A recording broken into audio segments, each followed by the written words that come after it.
Donc, je m'appelle Cédric Porru, je suis graphiste depuis 1996. J'ai un mélange en fait, de différents types de postes où se retrouve le graphisme. J'ai travaillé chez l'annonceur, en agence, et y compris en freelance. Donc j'ai fait un peu tout le tour de la question, on va dire. Comment se passe une journée type? Parce que concrètement, on imagine que vous arrivez à 11h.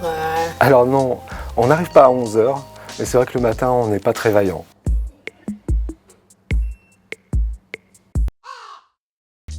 On arrive le matin, on prend un petit peu le temps aussi de faire le tour de ce qu'on a à faire.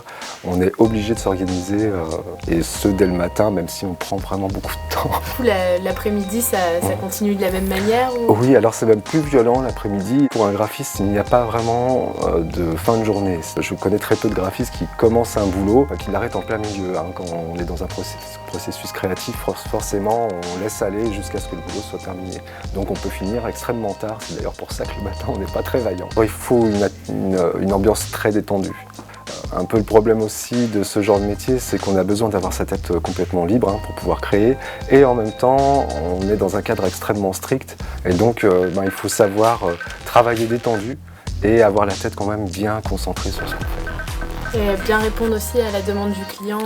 Ah, forcément, forcément. Et puis surtout, c'est travailler frustré. Les clients, entre la vision qu'on a, qu'on peut avoir en tant que graphiste, et la vision qu'ont nos clients, souvent, il y a des décalages.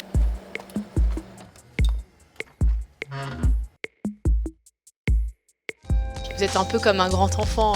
Oh oui, oui. Il n'y a qu'à voir ce que je fais comme type de dessin pour s'en rendre compte, oui.